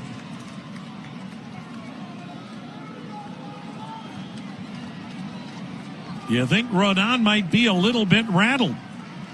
Cesar Hernandez with a 1-0 count. Indians second and third. 2 down in the sixth. Game tied at 5. Here's the pitch. Swung on, popped it up, third base side, into the seats. And the count, 1 ball, 1 strike on Hernandez. And this goofy game of baseball, you'll never figure it out. That's what's the beauty of this game. But the Indian Cesar Hernandez was 3 for his last 25 before today. The pitch to him. High with the hard stuff. 2 balls and a strike. Indians got back-to-back homers from Hernandez and Rosario to start the game. Sox got 4 in the second to take the lead. The Indians have been clawing back all day long. Now it's 5-5 in the sixth. The 2-1 delivery. High ball 3, 3-1.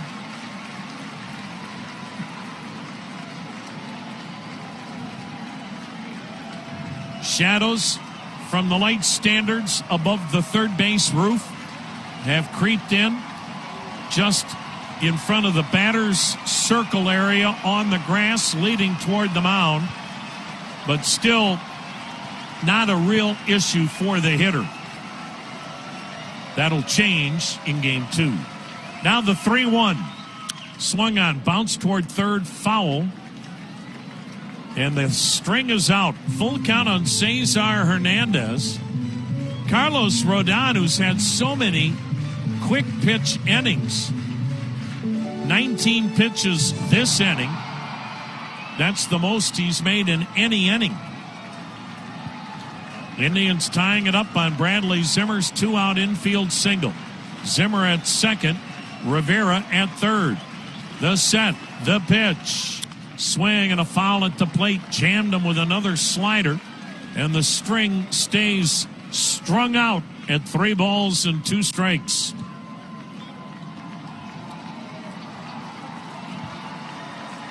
The Indians had a resurrection of their own. Still haven't figured out how they won game 2 yesterday in the 7th. And maybe a little mojo carrying over. Now the payoff pitch. Swing and a miss. 99-mile-an-hour fastball. Rodon may be a little ticked, but we've got a new game. Nick Sandlin, the rookie sidewinding right-hander, coming on for the Indians. What a ball game. Game 1, we've got another one to go. So come on down. Cap off this first holiday of the summer. Indians, White Sox 5-5, 7th inning of game 1. Brian Shaw, 2/3 of a scoreless inning. Give you Tristan McKenzie's numbers too. Tristan McKenzie's numbers, they don't look as good as he really pitched. Here's Nick Madrigal taking low ball 1. McKenzie pitched his tail off today. He really battled. He had 1 rough inning, but he also didn't get a lot of help defensively. The pitch, and it's outside, 2-0. But McKenzie went 5 1/3, gave up 5 runs, but again, you had to be here to understand it really wasn't his fault. He allowed 4 hits, struck out 10, walked 2, set a new franchise record, striking out 8 consecutive White Sox in the 3rd, 4th, and 5th innings. The pitch, there's ball 3, it's low. So the rookie Sandlin, sinker, slider, split change, has come in and thrown 3 straight pitches out of the zone. His 9th outing, an ERA of 3.60. Sandlin works third base side of the rubber, works out of a windup, and he delivers a called strike on a fastball at 95 miles per hour. Nick Madrigal normally puts the bat on the ball. Has grounded out, has struck out. The pitch. Swing and a foul at the plate, full count. Hard-throwing right-hander Cody Hoyer warming in the Sox pen, so maybe Carlos Rodon's day is done. Rodon had to really work in that 6th inning. He's had 85 pitches for the game. Now the wind-in pitch, swung on a weak ground ball to the second baseman. Hernandez better hurry, and he got the throw there to give Madrigal. Top of the order, and Tim Anderson, 2 strikeouts and a walk. Nick Sandlin out of the University of Southern Miss. 2nd round pick by the Tribe 3 years ago. Come on in, and your local Toyota dealer will let you test drive the rugged new Toyota Tacoma. The wind and the pitch. Swing and a miss. That was a good slider. It's tough, dependable. It's a midsize truck with the best resale value. For all Toyota offers, go to buyatoyota.com. The wind and pitch. Slider outside. 1 ball, 1 strike. Folks are having fun. I know it's not over, but it feels like we've put a really, really bad chapter behind us. The 1-1 pitch. Checked on a slider outside. 2-1. Will be at full capacity, or at least allowed to be at full capacity, starting Wednesday. You're able to come to the park with no masks, and so life slowly getting back to normal. Now the 2-1 pitch. Swing and a miss. Good slider. 2 balls, 2 strikes. And in Chicago, they were at 60% over the weekend, and they just say the crowds are high-spirited there, and I think we'll see the same here as they get bigger. Sandlin into the wind. Here it comes. Swing and a ground ball to third, and booted by Ramirez. Oh, my goodness. Jose Ramirez with his 8th error.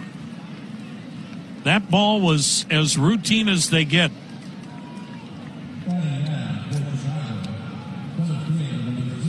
So this will be the first at bat for the switch hitting Billy Hamilton. He came on for defense and is in center field. Now, you've always heard Tito talk about, look, you must protect a good pitching staff with good defense. And right now that's not happening with the Indians. 3rd error by the Indians infield today. Anderson can really fly at first. Good base stealer. Hamilton batting left-handed. The set, the pitch, and it's inside, ball 1. Billy Hamilton has suddenly become Mickey Mantle, hitting home runs every day, it seems like. It's really helped this club. Was in spring training with the Indians. But Billy Hamilton helping out a White Sox outfield without really 3 starters. Adam Engel, Eloy Jimenez, and, as we mentioned before, Gold Glover Luis Robert. Now the 1-0 pitch. And before it's made, a throw over, and Anderson, who got picked off in the 2nd, but stayed in the rundown long enough for a run to score, dives back safely. 7th inning, game tied 5-5. 1 out, 1 on. Hamilton batting left-handed. The pitch, runner goes. It's taking a strike. Throw to second. On the bounce. Tag made by Chang. Oh, what a play by Yu Chang. With the ball on a short hop arriving at the same time as the runner, Chang made a heck of a play. And Tim Anderson has been picked off and now thrown out trying to steal. And what a huge play by Rivera and Chang. And now the bases are empty, 2 down. And Billy Hamilton with a 1-1 count. And the pitch called strike 1-2 the count. Boy, the Indians, one moment, they look like the Bad News Bears defensively, and the next moment they look like they're all Gold Glovers. That pitch swung on, fouled back, and still a 1-2 count. Teammates picking each other up, and I think that's why you've seen this team win some games late that you wouldn't think were likely at all, but teammates picking each other up. 5-5, seventh inning, bases empty, 2 down, a 1-2 count on Billy Hamilton. Sandlin into the wind. Here it comes. Swing and a miss. Got him with a 95-mile-an-hour heater. 13 strikeouts for Indians pitching. Bottom of the 7th coming up. Do the Indians have Rodon? Finally proves to be human. The Indians got to him today for 5 runs on 9 hits. He went 6 innings, struck out 8, walked 1. Rodon had made 8 previous starts before today. Only once had he given up more than 1 run. But the Indians scored the most runs any team has scored off Carlos Rodon this year. And thus, we have a 5-5 ball game with right-hander Cody Hoyer coming on to face Ahmed Rosario, the DH. Hoyer, a hard thrower, sets, fires, and misses wide, ball 1. Mid-90s fastball, slider change. Hoyer, 20th first appearance, 3 wins, a loss, ERA 5.32. The set in the pitch, and he missed outside, and it's 2-0. Hoyer has electric stuff. 24 strikeouts, 2 walks. But the opposition's hitting .348 off Cody Hoyer. That's surprising. Now the set and the 2-0. Swinging a shot back up the middle, base hit. Ahmed Rosario had a homer to left in the first, now a single to center. And the Indians, who walked off Toronto in Game 2 yesterday, looking for their 5th walk-off win of the year. Winning run at first here in Game 1. And Jose Ramirez the batter. And like yesterday, Toronto had to pitch to Jose in the 7th inning, and he won it with a sac fly. There's no way the White Sox are going to walk him intentionally and put the winning run at second. White Sox put 3 on the right side of the infield. Hoyer's pitch to Ramirez, and it's in there, a strike. This is a score 4, win 4 new tires, brought to you by Conrad's. The Indians score 4 or more in the 7th. Charles James of Warren wins 4 new tires from Conrad's. Now the 0-1 pitch. A swing and a smash to first. Handled by Abreu. Steps on the bag. High throw to second. Leaping as Anderson still tags out the sliding Rosario. And a 3-6 twin killer just like that. That'll bring up Harold Ramirez. 3 groundouts today. By the way, for your chance to enter and win 4 tires from Conrad's, visit econrads.com. Charles James of Warren, our contestant. Harold Ramirez trying to make this game end right here. 2 down, 5-5, 7th inning. The pitch, and it's on the outside corner, a slider strike. Shadows now from the light standards across the home plate area and right out in front of the pitcher's mound on the grass. The pitch, swung on, lifted in the air, foul. Right side, lower deck, and the count 0-2. Another one to go.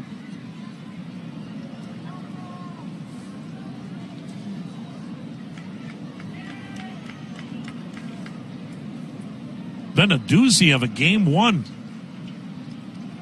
One more today, and then tomorrow night and Wednesday as well. Now the 0-2.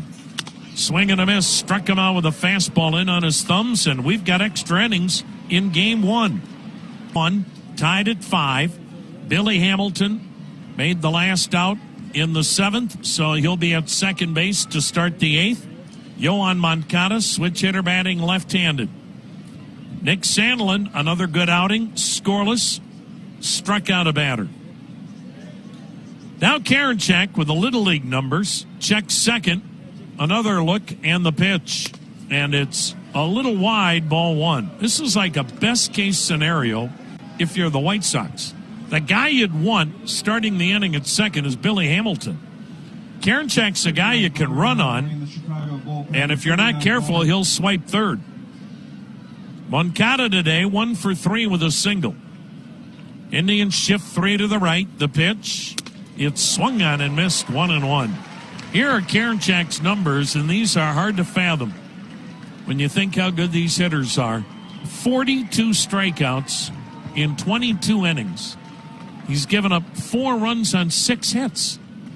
So Karinchak's ERA 1.59, batting average against 0.80. Now the 1-1 pitch. Hamilton edging off further, waved at, 1-2. It's going to get more difficult now for the hitters.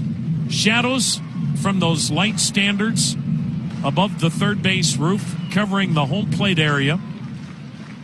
Another light tower shadow in the grass midway between home plate and the mound.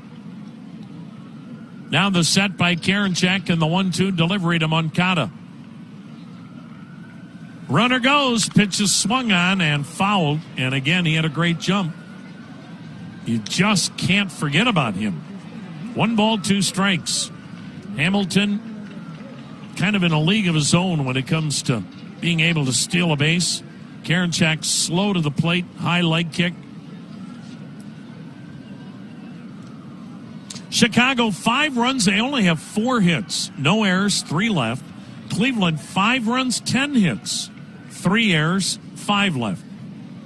Would you have ever thought those would be the numbers with Carlos Rodon pitching? Now the set, now the 1-2 delivery. Inside, a ball, 2-2. But that's the beauty of this game.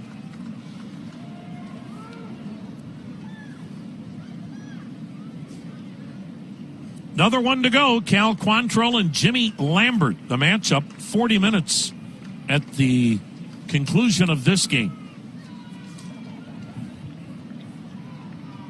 Karinchak now steps off. Well, this is the season of weddings, and as we're starting to get back to normal, a lot of weddings that were canceled last year are now taking place in 2021. Now the 2-2 pitch. Swing and a miss. Got him with a high heat. Big strikeout. Karinchak records the Indians' 14th strikeout. Here's Jose Abreu, the best RBI man in the game. Abreu 0 for 2 with a walk. Jose Abreu is trying to become the second hitter in the history of the American League to lead the American League in runs batted in 3 straight years. The only hitter that's ever done that, longtime Detroit Tiger Cecil Fielder. Here's Abreu, leads the league in runs batted in with 45. Go-ahead run at second. 1 down, 8th inning. Second baseman Hernandez shadowing Billy Hamilton, trying to keep him close. Hamilton has a big lead. He's dancing off further. Another look back. There he goes. Pitch is taken. A strike. Throw to third. No chance. But they almost overslid the bag. But he had such a big running jump. That's a case there where Karinchak's either got to step off or whirl and fire back to second. But Hamilton knew that he was going to get a running jump, and boy did he. And Billy Hamilton with a mammoth stolen base after Moncada couldn't get him over. And now you got to bring the infield in. Or do you even pitch to Abreu? Indians bring the infield in. Go-ahead run is at third. 1 down, 8th inning. Game tied at 5. And the Indians are going to attack Abreu. The set by Karinchak. And the pitch. Swing and a miss. Oh, my, what a block of a curveball in the dirt by Rene Rivera. 0-2 the count. But so many youngsters that had their weddings either postponed last year or the wedding reception was postponed. And one of those, a terrific couple, Cam and Caitlin Clapp, They got married last year during the pandemic, but they couldn't have the real blowout wedding that they dreamed of, and so they were able to renew their vows yesterday and have a full-fledged wedding and reception here in downtown Cleveland. Here's the set by Karinchak. Now the 0-2 pitch. Check swing, tapper toward first, foul. Just kind of an excuse-me swing. But a great time was had, and they are a tremendous young couple. And congratulations to Cam and Caitlin Clapp and to the parents as they raised two terrific children, John and Pam Orzansky, the mom and dad of Caitlin, and Terry Clapp and the late Kent Clapp, the parents of Cam. So congratulations to Cameron, Caitlin, John and Pam Orzansky, as well as Terry Clapp. Now the set, and now the 0-2 pitch. High, 1-2. It was just fun to see all these people that got robbed of things a year ago finally get to celebrate. It is starting to turn, Tom, and I think as the weather heats up and more things can be done outside, and it'll get even better as the summer goes along. Good luck getting a wedding venue. Yeah. Are you free on Tuesday night? Karinchak rocking back and forth, sets, fires, curveball low. What a take by Abreu. 2-2. Well, isn't this game funny, too? If this was 2 weeks into the season when the Indians saw the White Sox, you wouldn't mind Abreu at the plate. He was struggling at the outset, really, for much of the month of April, but not now. It's the worst guy you want to see right now. He always struggles in April, but he never struggles after. 5-5, eighth inning of game one. Hamilton still at third, one down. Infield in. The 2-2 pitch to Abreu. Up and in. Well, that fastball really took off, and a great grab by Rivera. String is out. Full count on Jose Abreu, who since he joined the White Sox for 7 years now, he has averaged in a full season 30 homers and 102 RBIs. Last year, the most valuable player in the American League, edging out Jose Ramirez.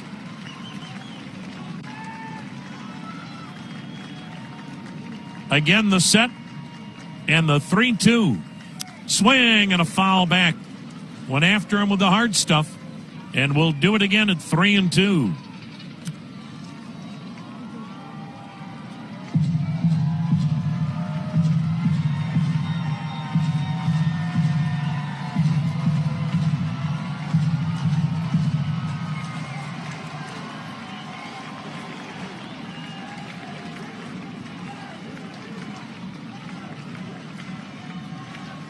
Karinchak taking his time.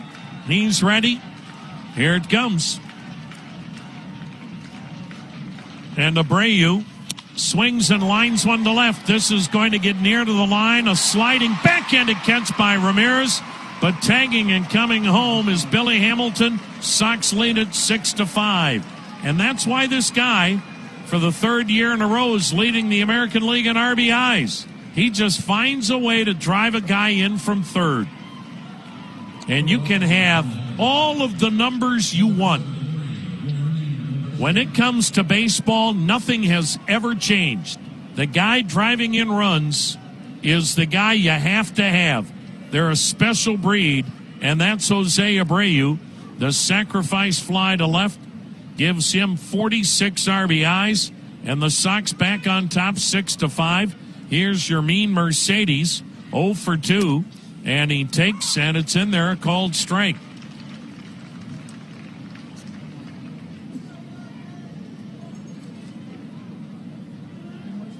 The White Sox bullpen is busy. Usually it's Liam Hendriks, but he's worked a lot lately. The pitch and a curveball is inside and low, 1-1. And right now it's the left-hander Aaron Bummer that is warming up. White Sox have a boatload of power arms in their bullpen. So Chicago has grabbed the lead for the third time today. 6-5 in the eighth. The pitch. High and off the glove of Rivera. 2 balls and a strike on Mercedes. In the Indians' eighth inning, Owen Miller, Josh Naylor, Yu Chang slated to hit.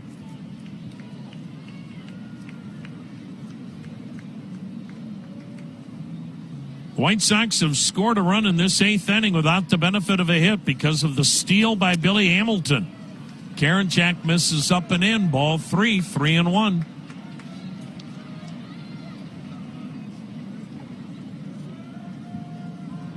If somebody told you the Indians would have 3 homers and 9 hits off Carlos Rodon, you would think that's a win.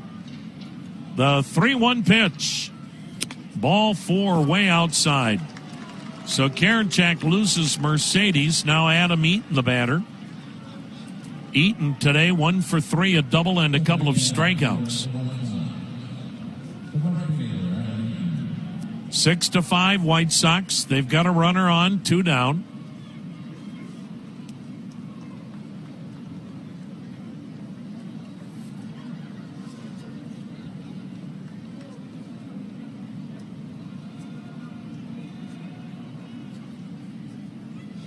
Now the set by Karinchak and the pitch. And it's up high. Can't throw the curveball for strikes today. Ball 1.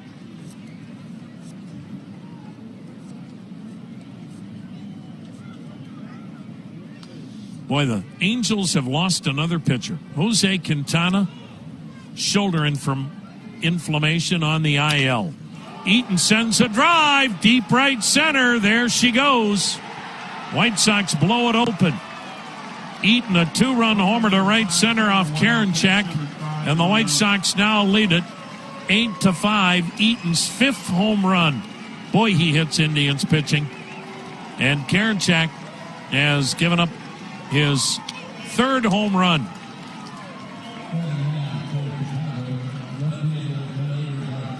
This White Sox club is relentless. They know they're good. They're playing with confidence. They don't seem to be deterred no matter what happens, whether it's injuries or game like today where they've had leads, lost them. They're really good, folks. They are really, really good.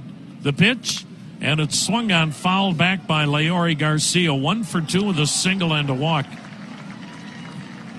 Switch hitter batting left-handed. Well, you had mentioned it, Tom, that Karinchak struggling to command the curveball.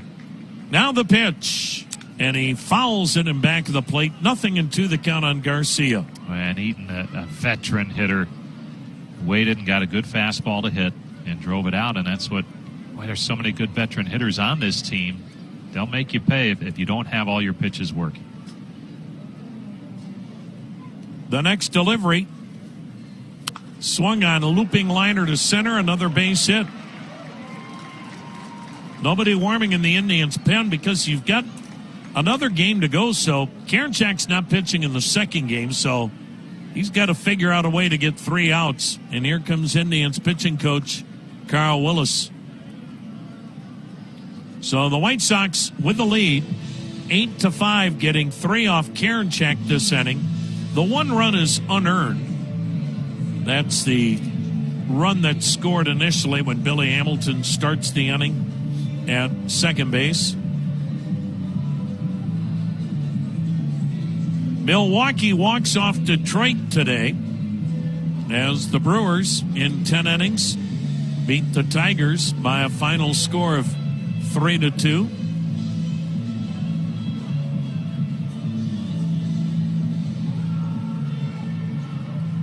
Back playing in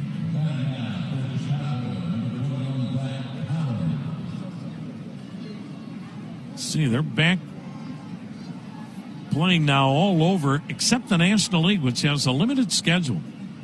There are only a handful of National League games. Here's Zach Collins.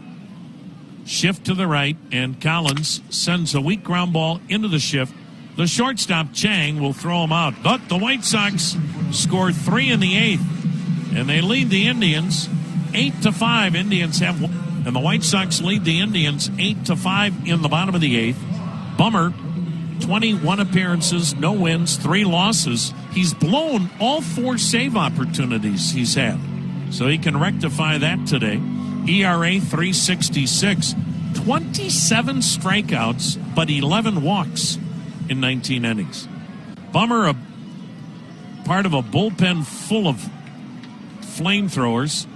Mid-90s, fastball, cutter, slider, change. Owen Miller takes, it's in there a strike. Harold Ramirez starts the bottom of the eighth at second. Tribe needs 3 to force a ninth inning. We've seen a lot of games this year, though, in Major League Baseball where teams tie it up and get multiple runs to force other innings. The 0-1, low 1-1, and that's the beauty of the new rule. You've got, it seems like, constant activity once the extra innings start. Miller's having a tough go of it. Hitless in his last 14 at-bats, 2 strikeouts and a ground out today at first. Part of the growing pains. He takes, that's high, 2-1. He's going to be a good hitter. He's faced some awfully good pitching since he's come up. I mean, that first pitch here in this at-bat, just right on the corner, at the knees, with velocity. He didn't even play 3 weeks in AAA. Now the 2-1. Inside off the glove of Collins, and jogging to third is Ramirez. We'll see how that is scored. That's now why that home run by Adam Eaton is so huge. Pass ball on Zach Collins. Well, I don't know who the official scorer is today. What a tremendous job he has done. Whoever this official scorer, and I mean it, he's been tremendous. Tells you what's going on, makes decisive calls. He's made really good calls. Well done. Now the pitch to Miller. Up and in and all the way to the backstop. But Ramirez stays at third. Wow. I don't know how Owen Miller got away from that pitch. Well, here's Aaron Bummer's control issues again. Told you about all the walks. Well, Miller's aboard at first. And sometimes to put together the multi-run innings, you need help. It's hard to string together a ton of hits against pitchers with good stuff, but we saw it yesterday. The Blue Jays helped out the Indians, and Bummer trying at least early. I think Charlie Montoya on an off day in Buffalo today is still hearing about, why didn't you go to the bullpen? Or at least have someone ready. Here's Josh Naylor. 2 hits today off a left-hander, Carlos Rodon. Naylor 2 for 3, 2 singles, 2 runs scored. He checks on a slider wide, ball 1. Well, with Liam Hendricks out because of his usage as of late, Aaron Bummer inherits an 8-5 lead, but the Indians have runners at the corners, nobody out in the bottom of the 8th. The pitch, swung on, drilled to left, slicing foul. Boy, Josh Naylor today has had his best swings of the season, and you're talking about the premier left-hander in the league this year, Carlos Rodon, and another tough lefty, Aaron Bummer, because Naylor just seems like he's really calmed himself down at the plate, not trying to do too much, and just shooting the ball where it's pitched. Now the 1-1. Swung on a dribbler by the mound. The shortstop Anderson to second, 1. Relay to first. Madrigal gets the double play. Ramirez scores. And the Indians down to their last out now. Base is empty. 2 down, 8-6. Chicago leads it. Smart play by Bummer. He initially was going to try to make a play on that slow roller by the mound, but realized, hey, wait a minute. I got a pretty good shortstop that might turn 2. Here's Yu Chang, 1 for 3, an RBI double. Another game to follow, 40 minutes after the conclusion of this one. The pitch. Chang looks at a backdoor slider for strike 1. Sox 8, Indians 6. Bottom of the 8th, it's extra innings in game 1. Bummer's ready. Here it comes. And it's another called strike, another backdoor slider. Indians down to their last strike.